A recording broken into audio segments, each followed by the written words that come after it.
approaching the end of high school, I was either going to be a comic book artist or an actor, and I just figured that acting was more social. More stable. Yes, more stable, yes. Plus the girls. We were doing Cabaret as the senior musical, and I was so excited, and I desperately wanted to play the MC. And they brought in an outside director who had been one of the original Kit Kat girls and set the tour with Joel Grey. And she basically, at our audition, wanted us to do Joel Grey.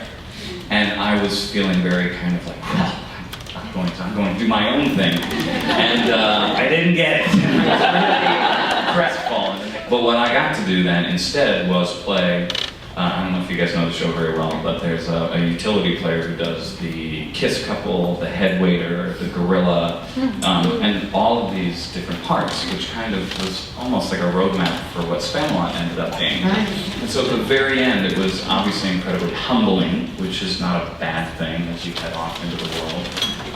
But I realized that that is more what I liked to do, was to just kind of become almost invisible at times. My real teachers in that show, aside from Mike Nichols, were David Hyde Pierce, Hank Azaria, and Tim Curry. And watching that like triangle of brilliance, and they're all brilliant in different ways, and the way they work together was fascinating. David would say a line, and there would be a huge laugh.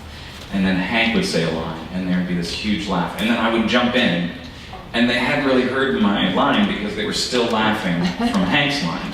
And so we kind of have to start over, and then David would say, like, laugh, and then Hank would say, and they'd laugh, and then I'd jump in, and they wouldn't laugh. And so I was like, oh, I just have to, like, stop and let them laugh, actually. And that was the biggest lesson that I learned.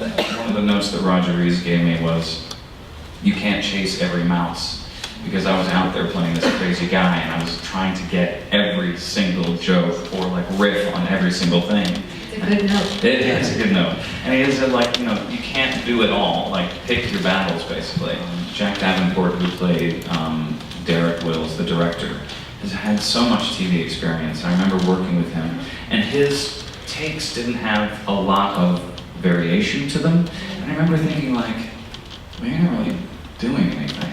And then I would do, like, one take like this, and then I'd do another take like this, and, like, I was all over the map just to, like, you know, give them options. But then I didn't find like a coherent, not until later, like a through line of who this person was. And what Jack knew right out of the gate with his experience was like, he knew who this guy was, and he was in control of his own performance. Yes. David Rockwell said, with the blocks, we realized early on that we couldn't hold our pages and do what we needed to create. So we all just got off book really fast, and we're all just present with each other and all on the same page. And one of my favorite things with James LeClaire is my favorite direction of his, and there was a lot. He is not afraid of not acting or like not filling a moment.